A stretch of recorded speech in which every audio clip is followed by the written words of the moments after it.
The moment a new baby enters your life, it's this incredibly exhilarating whirlwind, right? Oh, absolutely. But let's be honest, it can also feel profoundly overwhelming. Suddenly, you're hit with a flood of information medical tests, safety protocols, feeding cues, sleep habits, and you're trying to process all of it, likely on, zero sleep. It's truly a monumental shift. Yeah. The sheer volume of new information, particularly in those first few days, can feel less like a gentle stream and more like a deluge, even for the most prepared among us. Absolutely. So this deep dive is your shortcut, a curated guide through those crucial first few days of a newborn's life. We're extracting the essential insights from a really valuable resource, the Caring for Your Newborn video from Dartmouth Health, a highly regarded academic medical center. Right. A great source. Our mission today is to unpack what you can truly expect in the birthing pavilion and how to confidently navigate early care once you're back home. Our goal is really to equip you with the most important nuggets of knowledge, helping you feel informed and prepared. Yeah. We'll weave in just enough surprising facts to keep you hooked and curious about these incredible foundational moments of new parenthood. Okay, let's unpack this, starting right at the very beginning. The birthing pavilion. What's designed to make that initial experience as smooth as possible? Well, what's truly fascinating here is the thoughtful design of these birthing spaces. The birthing pavilion, as described in the source, isn't just a room. It's a comfortable, private, and calm environment, specifically tailored for the birthing process. Okay. It even includes its own operating rooms and is strategically located right next to the intensive care nursery. Ah, right. This proximity ensures immediate specialized care is on hand if your baby needs it, making it an especially safe place for both you and your newborn. That immediate care access is certainly crucial, offering incredible peace of mind. But once the baby arrives, what's the first biological step into this new world for both parent and child? So the first few minutes and hours after birth are paramount for mother-baby bonding, and the practice highlighted as especially helpful for successful transitions is skin-to-skin contact. Skin to skin, yeah. This involves placing the baby's naked skin directly on the mother's bare skin for that crucial first hour of life. We hear so much about skin to skin. Beyond the obvious closeness, what are the specific, perhaps less known benefits that make it so powerful? Well, think of skin-to-skin as the baby's fourth trimester. It's a vital biological continuation of the womb environment. Okay, fourth trimester, I like that. Yeah. For the baby, it's incredibly regulating, stabilizing blood sugars and body temperature, making heart rate and breathing more stable, and it's described as very calming. Wow. It also instinctively aids the baby's first feeding. And for the mother. For the mother, this contact helps the uterus contract, which decreases bleeding and powerfully stimulates the milk hormones essential for breastfeeding. It's kind of a foundational reset button that co-regulates both systems. That framing as a reset button makes so much sense, connecting it back to that immediate biological need. And it sounds like this isn't just a one-hour event, right? Exactly. The recommendation is to encourage skin-to-skin as much as possible in the first few hours and days. Right. Babies held this way, whether by the mother or father, are often observed to be happier and healthier. That's great. Of course, in rare cases, medical problems might prevent immediate skin-to-skin, and staff will always inform parents ahead of time if that's necessary. Okay. Beyond that beautiful immediate bonding, what are the first essential medical interventions that happen for the newborn? Right, so two key interventions are highlighted. After that initial hour, erythromycin eye ointment is applied to the baby's eyes. Okay. This prevents potential eye infections that can be caused by bacteria in the birth canal and should not cause any problems. That's a clear preventative step for delicate newborn eyes. And the second vital intervention? The second is a vitamin K shot, given soon after birth. Vitamin K, right. Yeah, this is special vitamin, naturally produced by the liver, that helps blood clot and prevents bleeding. Newborns are born with low levels of vitamin K, you see, and it takes several weeks for their liver to produce enough on its own. I didn't realize it took weeks. Yeah. Without this shot, babies can, in rare but serious cases, develop dangerous bleeding in their skin, intestines, or even the brain. The shot itself causes only, brief discomfort. Knowing these initial steps really helps manage expectations for what happens right after delivery. As we move past those first moments, what are the hospital's protocols for keeping your baby safe and secure throughout your stay? Hospital safety and security for your newborn are paramount, really designed to give you peace of mind. Immediately after birth, your baby receives a footband and an armband. Yeah. stamped with your name, date, and time of birth. You, as the mother, and your significant other will receive matching bands. You mentioned bands, right. And healthcare staff diligently check these bands to confirm identity before any test or procedure and every time the baby is returned to your room. That's a vital, multi-layered check system. But there's also another technological layer of security, isn't there? Indeed. A special infant security tag is attached to the baby's ankle as an added measure. Ah, the ankle tag. Exactly. This tag is designed to trigger an alarm and lock doors if it gets too close to an exit, or if it gets wet, falls off, or is damaged. Oh, wow. So parents are wisely advised to stay clear of exits when wheeling the baby in a bassinet to avoid accidental alarms. Good tip. And because babies often lose a small amount of weight after birth, it's helpful to tell the nurse if the tag becomes loose enough to potentially fall off. Smart technology really plays a role in peace of mind there. What about moving the baby around the hospital? Is it ever okay to just carry them in your arms? No, for safety and security reasons, babies must always be pushed in their bassinet when outside the room. Always in the bassinet. Always. Staff members are specifically trained to question anyone carrying a baby in their arms, even another staff member, as this is described as one of the best ways we can make sure your baby remains safe. It's a strict protocol, but for a very important reason.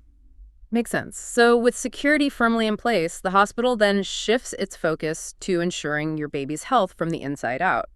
What are some of those vital proactive health checks they perform in those first days? Right. These crucial tests are typically done a day or two after birth, sometimes in the newborn nursery, sometimes right in your room. Okay.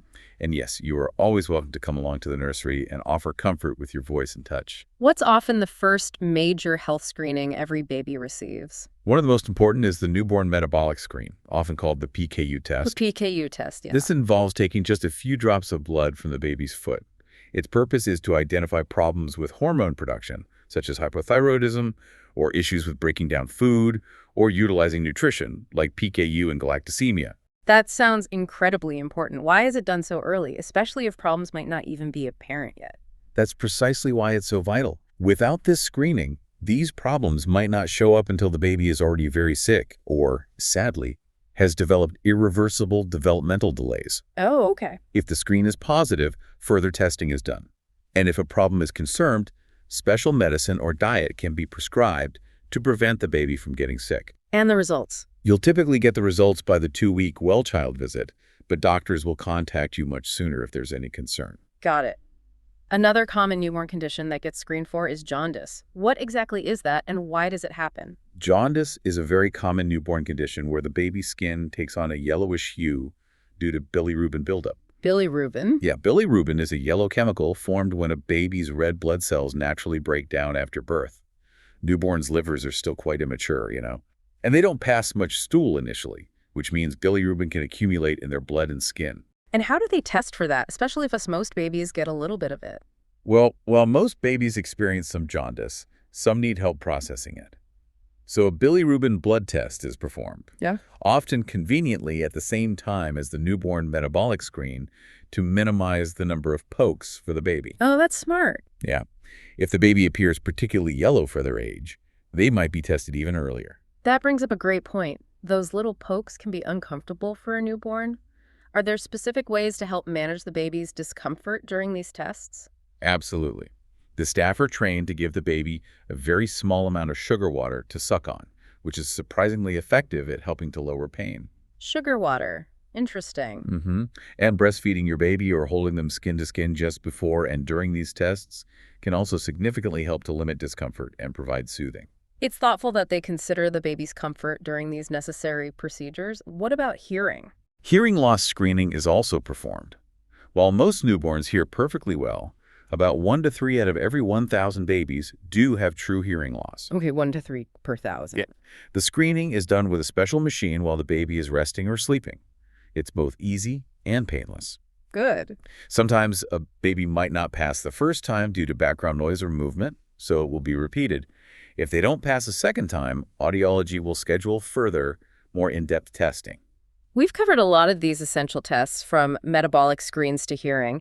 Is there anything else that gives parents crucial insights into their baby's immediate health, perhaps related to organ function like the heart? Well, there's the hepatitis B vaccine, That's an important first vaccine recommended for all newborns by both the American Academy of Pediatrics and the CDC for nearly 2 decades now. Right, Hep B. Its core purpose is to prevent a serious liver infection if the baby is ever exposed to the hepatitis B virus. It's recommended even if the mother tested negative during pregnancy. Really? Even then? Yes, because tests aren't always 100% accurate or infection can develop later. It's very safe, highly effective, and causes only brief discomfort. Okay. And one more important check for heart health that you mentioned earlier. Yes, a special oxygen test screens for dangerous heart conditions that can cause low oxygen levels in the blood. How does that work?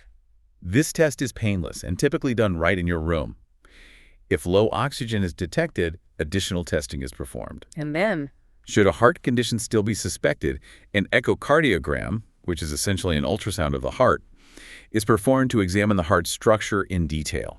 That covers the crucial medical checks. But a newborn's main job, it seems, is to eat and grow. Let's talk about feeding and those rapid weight changes in the first few days. Absolutely. Babies truly are wired to be healthy eaters, and understanding their cues is essential. Their stomachs are remarkably tiny at first, only able to hold about 2 to 3 teaspoons at a time. 2 to 3 teaspoons, wow. I know. Some babies aren't very hungry immediately after birth because their stomachs might still contain some amniotic fluid, but their hunger significantly increases as their stomachs grow, and that fluid clears. And how often should new parents realistically expect to be feeding their baby? It often feels like it's a nonstop cycle. It often is. Newborns typically eat about every 2 to 3 hours, day or night. Day and night. Yep. Sometimes they might even cluster feed, eating every 1 to 1.5 hours after their last feeding. This often happens at night in the first few days, which can be quite tiring for new parents. So napping when the baby naps during the day is highly, highly encouraged. I imagine those early days feel like trying to solve a puzzle on 3 hours of rest and maybe a gallon of coffee. That's incredibly relatable, yes. So how do you know when your baby is hungry? What are those subtle cues to look for before they start crying? Babies are surprisingly good at showing you. Look for early signs like licking their lips, sucking on their hands, or opening their mouths wide when their lips or cheeks are touched. Okay, lip licking, hand sucking. Exactly. Your baby should be showing these cues at least every few hours. If it's been about 2.5 to 3 hours since the last feeding, a good strategy is to gently unwrap your baby down to the diaper and use skin-to-skin contact to help wake them and encourage their interest in feeding. I've heard some parents worry about spoiling a newborn by feeding them too often or picking them up every time they fuss. Is that a real concern? Not at all. The source explicitly states you cannot spoil your newborn. That's good to hear. This no spoiling insight is profoundly liberating for new parents, I think. The advice is to feed your baby whenever they show hunger cues, before they start to cry. Before crying, right? Yes. Crying introduces air into the baby's stomach, which leaves less room for milk, and can also cause gas and fussiness. Babies are simply happiest when you feed her, just as she is starting to get hungry. That makes sense. It's about building a foundational trust. When a baby's needs are consistently met early, it paradoxically fosters a stronger sense of security and resilience, empowering them to explore the world with confidence later on. That psychological takeaway is so powerful for easing parental anxiety. Let's talk about feeding methods, starting with breastfeeding. Okay. Breastfeeding is highlighted as the healthiest choice for both mother and baby. For newborns, that early milk, called colostrum, has a lot of infection-fighting properties, which is absolutely crucial for their developing immune systems. Colostrum, the liquid gold. Exactly. Breastfeeding also lowers a baby's chance of developing conditions like asthma, eczema, type 1 and 2 diabetes, childhood leukemia, obesity, and even SIDs. That's a truly remarkable list of benefits. Does the baby instinctively know what to do, or is there a learning curve? Babies do have natural instincts. Simply placing a baby on a mother's chest while she leans back a little can help them find their way to the breast and latch on without much direct help. Wow. We often see parents light up when they realize how much simpler feeding can be once they learn to trust those cues. Right. If difficulties arise, nurses and lactation consultants who are breastfeeding specialists are readily available to provide support. And if direct breastfeeding isn't possible or is not the chosen path? If you'll be bottle feeding, whether with expressed breast milk or formula, nurses will help you learn how to do so safely and effectively. The key, regardless of method, is to feed your baby when they're hungry until they're content. How can parents tell their baby's truly content after a feeding? Signs of contentment include falling asleep after a good feeding or gently pushing the nipple out of their mouths. Okay. Babies often pause to rest during a feeding. You can check if they're still interested by gently squeezing the breast for more milk or tickling your baby's lip with the nipple. And burping. After that, check if they need to burp. Most babies burp within a few minutes, while some may not need to at all. Diaper output seems like a major indicator of feeding success. What should parents be looking for in those first days, and what's the progression? Diaper output is indeed an excellent practical way to judge how well your baby is eating. The guideline is at least 1 dirty and 1 wet diaper on day 1, then 1 more of each per day. 1 more each day. Got it.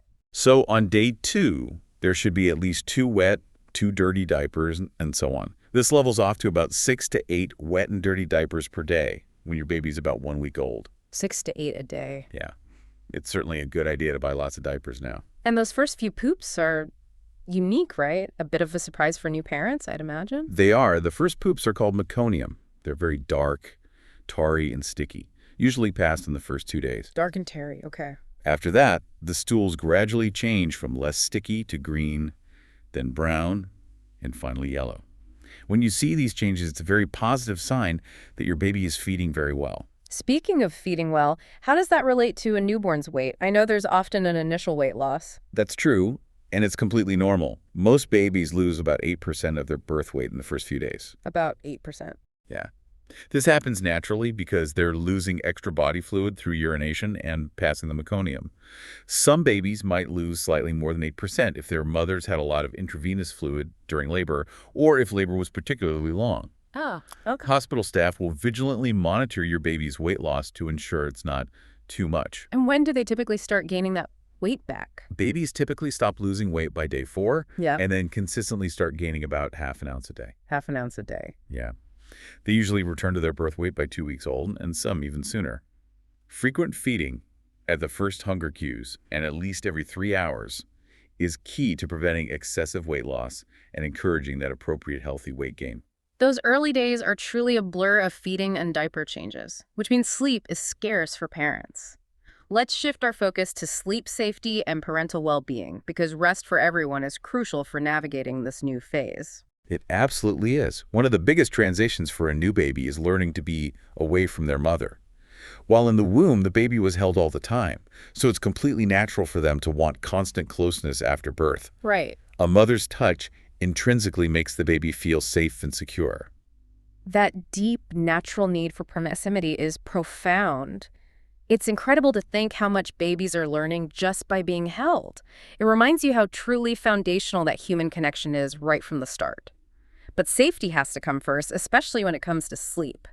What's the biggest safety rule that hospitals emphasize? The information strongly, unequivocally recommends against bed sharing. Right, no bed sharing. Exactly. Mothers are often very sleepy after labor from pain medicine and from frequent nighttime feedings. Falling asleep in bed with your baby significantly increases the risk of suffocation and of falling out of bed, particularly because hospital beds are narrow and described as especially unsafe for bed sharing. That makes sense. If you're feeding your baby in bed and feel sleepy, it's crucial to immediately inform a nurse or support person to help. So if not in bed with you, where's the safest place for the baby to sleep? Always place your baby in the bassinet for restful, safe sleep. In the bassinet. Yes. And one of the best ways to prevent SI, or sudden infant death syndrome, is having your baby sleep on their back. Back to sleep, always. Always. Crucially, ensure there are no loose blankets, pillows, or stuffed animals in the baby's sleep space. A clear space is a safe space. Okay, clear guidelines for the baby. But parents need sleep too. How can they prioritize that in the midst of newborn chaos and hospital routines? You and your partner truly need to seize every opportunity to sleep whenever your baby sleeps. Sleep when the baby sleeps. Easier said than done sometimes. I know, but it's so important, especially during the daytime, so you can be more rested for those inevitable nighttime feedings. It's also wise to limit visitors during the first few days to allow for that crucial rest. Limit visitors. Good call. The hospital often encourages no visitors between 2 p.m. and 4 p.m. for quiet time and napping, and signs can even be put on your door to reinforce this. That's a smart idea to set those boundaries early. What about visitors and the baby's developing health? It's a very good idea to politely ask visitors to wash their hands thoroughly before holding the baby. Hand washing, definitely. Newborns' immune systems are underdeveloped, making them at a high risk for getting infections. While breastfeeding does help immune development, they're still vulnerable. Right. Additionally, it's strongly recommended that you do not allow anyone with a cough, cold, fever, or any other contagious illness to visit for the first few months of your baby's life. That makes perfect practical sense. Now let's talk about something universal for newborns: crying. The source says babies can cry a lot, and it's normal. How can parents truly understand and effectively comfort a crying baby? Well, crying is simply the baby's primary way of communicating. It's how they tell you they're hungry, uncomfortable, or stressed. Sometimes they even cry for no reason at all, which can be the most frustrating part for parents. What are some of the most effective, tried-and-true calming techniques for a fussy baby? There are several highly effective techniques. Skin-to-skin contact with a mother or caregiver is a primary one, leveraging that innate need for closeness. Skin to skin again. Always powerful. Swaddling, which means wrapping the baby snugly in a blanket, is also very helpful. Swaddling, right. Holding the baby close, gently swaying, rocking, or jiggling can be incredibly calming. Sucking, whether on their own hand, an adult's clean finger, or a pacifier, can provide immense comfort. Is there a general recommendation for pacifier use, especially when breastfeeding is being established? Yes, it's recommended to wait on introducing a pacifier until breastfeeding is going well, as it can sometimes affect how a baby breastfeeds. Okay, wait on the pacifier. And always check for hunger first if your baby seems to want to suck. Another surprising but effective technique is making a shushing sound. Shushy. Yeah, babies like a shushing sound, like shh in their ear, because it remarkably resembles the constant soothing noises they heard inside the womb. That's a cool little tip, remembering that womb environment.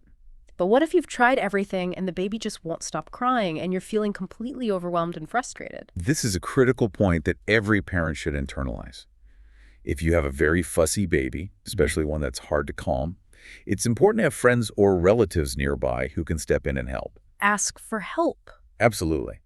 If you're feeling overwhelmed, the clear advice is to gently place your baby in the bassinet and ask a friend or family member to help while you take a break. Okay. If you're alone, it's also okay to put your baby in the bassinet and walk away for a while to give yourself a little break. The bassinet is always a safe place for them to be. That's an incredibly powerful and important reminder. It's absolutely okay and often necessary to step away for a moment, and a crucial warning that should never, ever be forgotten. Never, ever shake your baby to stop the crying. Never. Shaking is very dangerous and can cause serious brain damage and other injuries. It's a vital safety warning for all parents and caregivers. That's profoundly important to reinforce. As parents prepare for the exciting but daunting step of leaving the hospital, what other important considerations and administrative tasks do they need to be aware of? Well, one optional consideration for parents of sons is circumcision. This is a choice made for cultural, religious, or personal reasons. Right, an option. If you choose this, you'll sign a consent form and watch a video reviewing the risks and benefits. A pediatric provider will assess your baby's health to ensure he's healthy enough for the procedure. Okay. If the baby isn't ready or a provider isn't available before discharge, it can be coordinated as an outpatient procedure.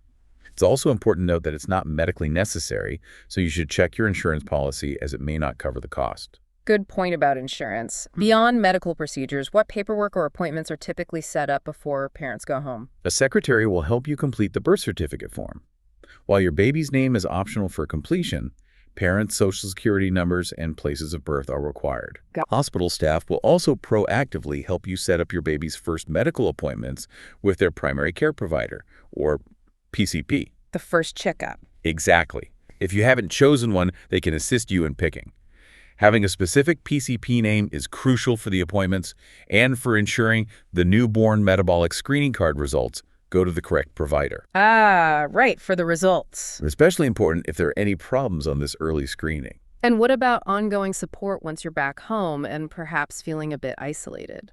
Before discharge, a clinical resource coordinator will meet with you to identify any discharge needs and discuss useful community resources. Like what kind of resources? They can help set up a home visit with a visiting nurse if there are concerns with feeding, weight, jaundice, or if the mother had any complications.